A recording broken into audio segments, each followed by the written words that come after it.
Well, first of all, I want to thank Joy Reagan here at the Reagan Law Firm for allowing me to come and share with you all today about how to eat for your blood type, your body type, and your activity type, which I affectionately refer to as blood, sweat, and rears. And I think it's important that we know how we are engineered or how we're put together or kind of what makes us up for the most part. And when you understand that, you're able to speak certain things into your life when you know exactly what you should be, I guess, speaking into your life as far as your different affirmations, as far as the things that you're putting in your body from a nutrition standpoint. It's just kind of the holistic experience, when I talk about that. To keep myself on track, I have my little cheat sheet here because if I don't, I will just go off on a tangent because this kind of happens to be one of my core passions, and I don't want to be that guy that just kind of goes all over the place. But in understanding part of that, we'll just start with the blood types. There's really about 4 different types of blood types that are made. There's a few other ones that there are less than 1%, but we'll stick to the ones that over 99% of human beings have been blood typed. And the first one is blood type O. I affectionately refer to it as omnivorous because blood O types is, the O actually stands for old because it is the oldest blood type that has ever been typed. And we know whenever we started typing blood.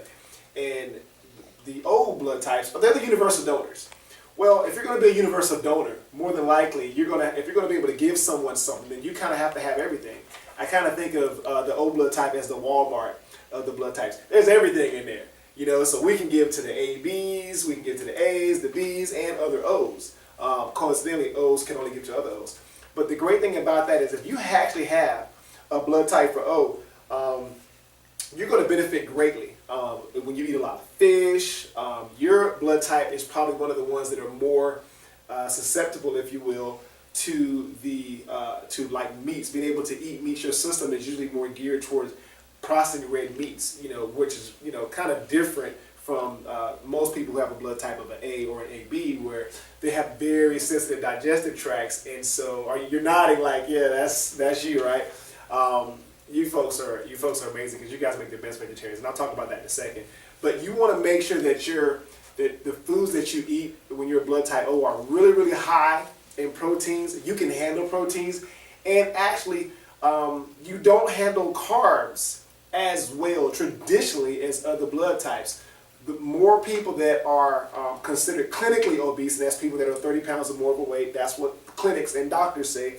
I don't necessarily agree with that, but to be clinically obese, that's 30 pounds or more overweight, and more of those folks are people who are of the O blood type. So that's something that that I want to stress to you is that definitely you want to focus a lot on your your beans. Eat a lot of beans if you're trying to eat because of the meats, and a lot of the obviously some beans are meat substitutes. So you want to, if you're trying to cut down on some of your weight, make sure that you try all different types of beans, any kind of legume, any kind whatsoever. And most likely the people who are O blood types, you enjoy more of a vigorous exercise. It just kind of goes hand in hand because you can handle more, so that way your workouts or your activities tend to be more not stressful in a bad way, but they're just more impactful with your body as far as different things that you like to do. Now, one of the things too about the O blood type is that it actually retains, your digestive tract actually identifies things more so. It almost classifies it as far as you being able to process foods and actually then being able to get through your system, because it retains all of the information that goes down through your intestinal tract, which is pretty interesting. When you talk to a lot of your dietitians, they'll tell you, a lot of those things. The next one is the A blood type. I call them alphas, or A is actually short for agrarian, which is another way of saying agriculture. And so agriculture, we know, is like produce. Blood type people with the blood type A, they excel. They are like the best vegetarians. Like, they don't have the withdrawal. They don't freak out like, oh my gosh, I can't just eat that. And you actually have a higher number of vegans who are actually blood type A, more so than any other blood type when it gets to that. And well, I'm going to say this real quick too. A lot of times our bodies will tell us. Our bodies will tell us if we listen to it. I mean, I know people who will eat strawberries and they'll take Benadryl and they're allergic to strawberries. If you listen to the clues that your body gives you about certain foods, you can kind of figure out what makes you feel, sluggish. It's not the same for some people, because some people can drink coffee and it doesn't affect them at all. Other people can drink coffee and they're out. Other people can drink a little bit of coffee and they're through the roof. And that's usually people who have a blood type, AB, because of the caffeine being that bean and being very strong. They really absorb it. Obviously there's exceptions to every rule, but at the same time, a lot of it has to do with your diet and how you're eating, everything that you're eating. Another thing, blood type B. Well, getting back to blood type A again, your grains, you're going to be great with grains, multigrain breads, those things like that are going to do a lot for you and your blood type. It help you with your HDLs and your LDLs. And if you don't know, if you haven't had your blood work up, I highly suggest that everybody go and get your blood tested and get your blood work up and figure out exactly what it is that you're doing. Another thing, B, we call them, that's kind of the nomads, the nomadic people. Blood type B, they're pretty interesting. I made a little note here, but they enjoy a ton of low-fat, dairy, and they enjoy meats, but they don't really deal well with wheat and corn. And most people who have blood type B are the people who are really allergic to gluten. Now, an overabundance of gluten is not good for anyone anyway, but especially if you're a blood type B, most people who have celiac disease, some of them, there is a correlation. I don't know exactly what it is, but they're more likely to have celiac disease if they're blood type B. So that's something that if you're blood type B, really watch your corn intake, really watch your wheat intake, because that's something that can really kind of jam you up a little bit, oddly enough. And if you are blood type B, make sure that you're exercising moderately. You're pretty much in the middle of the road when it comes to exercise. Whereas your type A's and your ABs, you enjoy more of a yoga, more of a like a Pilates, more of the peaceful type exercises, not so much as the rough and rugged types with exercise. Anybody can do any kind of exercise with training. So obviously those are things that you're just more accustomed to from that standpoint. And the last one, AB. If you can, for the most part, if you're an AB person, you really want to reduce the amount of chicken and beef that you have in your diet. You will excel with fish.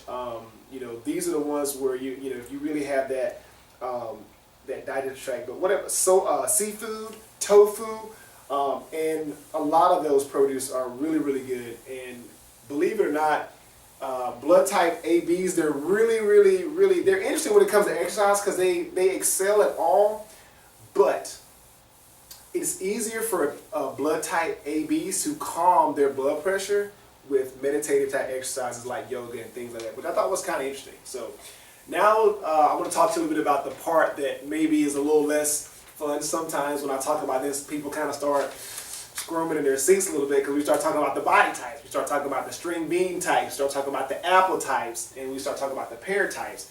And without getting too crazy with it, everybody's, got their own little thing about what makes an apple, what makes a pear, and things like that. But for those of you that don't know, I'll kind of give you, we'll start off with the string bean because nobody likes string bean types anyway, so we'll start off with them.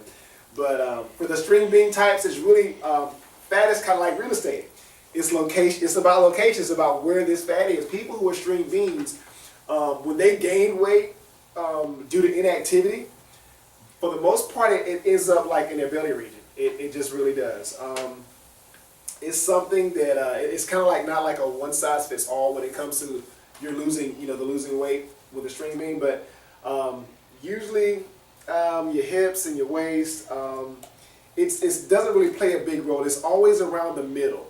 You'll see someone that maybe they have little arms, little legs, and then they've got like, what we call lovingly the pouch, or, not even so much the muffin tops or whatever. I don't know what the bakery, what people like to refer to them as. But when you're a string bean, most of the weight gain is usually around the middle. And that's something that you really have to watch out. And obviously, the weight that you have is not so much genetic. With the string bean, it is directly related to your diet. So you change your diet, that will literally change your life whenever you one of those. Now, apples, these are your top-heavy people. You usually carry, the weight gain that you carry is usually around the midsection. But you're kind of big up top, kind of maybe have a slimmer, body, little legs, and just kind of bigger up top. But here's the thing: it's easier for an apple to drop weight than a pear. Believe it or not, it just is. The reason for that is because a lot of the abdominal fat, it really kind of breaks down quicker, and it's not so much stored in like the thighs and the butt area, which goes along with a lot of the pears. So as an apple, it's really imperative that you kind of make sure that if you're doing the exercise that I'd probably recommend for someone, and obviously see a doctor, see a trainer, but if you have an apple body type, you want to do a lot of exercises that have to do with a lot of stretching. You want to stretch out, you will definitely want to stretch out in the upper, and you want to focus a lot of your strength on your lower. As people begin to age, apple body types, they're the ones that usually have issues with bad hips or things like that. So you want to definitely watch out. And also lower back problems, because if they don't shed that weight up top, that's gonna, that's gonna have issues here with, their lower back and things like that. Now, the biggest thing about belly fat, most apples they're more susceptible to type 2 diabetes. Because of that, there's not just that, there's also heart disease, breast cancer, all those different things that come about because when you're eating a certain way, you get those things, those toxins in your body. That's kind of where they are. It's just really, there's no other real way to say it, excuse me, then you have a lot of fat up here, it's putting pressure on organs, and it just kind of, then your toxins that build up in your body, it's easier for them to go from one area of your body to another and start affecting other parts. When one part is not working, it's underperforming or overperforming depending upon the stress of the added weight that you may have on your body. It's just really crucial if you're an apple to maintain, a decent waistline. That's the biggest thing that you want to make sure as an apple. As an apple, you kind of have more health risks per se than a pear body shape, and I'm going to talk about that in a second. But a lot of it has to do with kind of what you do. People who like to swim, that's great for people who are, a pear. But for most apples, usually a lot of it is the lower leg exercise are usually the best. Now, the pear, these obviously are what you want to call, I guess, the junk in the trunk or whatever you want to call them, the lower leg, apple bottom jeans, all that kind of stuff. But those are the people that are they're pear shaped. In sports, they say that this part of your body is called the trunk. It's like a trunk of a tree. You have, large trunks. And not like the elephant kind of trunks, but, basically your foundation is really, really solid. So for those, unfortunately for the pears, you're the ones, if you are a pear, I'm speaking to pears, you're the ones that generally have issues with cellulite more so than the other ones. That doesn't mean that someone has an apple shape, they don't get cellulite or cellulite, depending on what part of the country you're from, the back of your arms or anything like that. But for the most part, a lot of that can be avoided with strengthening, strength exercises. Cardio is huge for pears because there's some things you're just not going to be able to overcome. If you have big hips and a big butt, you're just going to have big hips and a big butt. There's nothing wrong with that, okay? I guess I'll just say keep it in good working condition, if you will. Don't let it sit in the garage and rust, all right? So don't have a rust butt if you're one of those individuals. It's kind of, I try to get all of these South Carolina colloquialisms out of my head whenever I start. Just think of J-Lo. Just thinking about J-Lo, yeah. She is definitely a pear. She might be 2 pairs. No, I'm just kidding. But she is definitely a pear type. Sorry in case J-Lo actually gets a coat of this. But here's the cool thing about a pear, though. All is not lost because pears actually look out. They don't have a lot of they're not at risk as an apple is for a lot of these diseases where it has to do with your lungs or anything like that. But the biggest thing that I would always tell a pear is to make sure that they're doing a lot of any kind of training they're doing. Make sure they're doing strength training for their upper body. They're going to have a strong trunk because you're walking around with it, you're carrying it all the time. You want to try to incorporate some kind of lengthening or slimming type exercise. Pilates, yoga is always a good idea, but anything like biking, swimming, anything like that will definitely aid a pear. and it will help elongate, you know, their body, because it'll help with those. It'll help with the hips, you know. And then you obviously, if you're going to be a pair, you want to have a firm pair. You don't want to have a fluffy pair.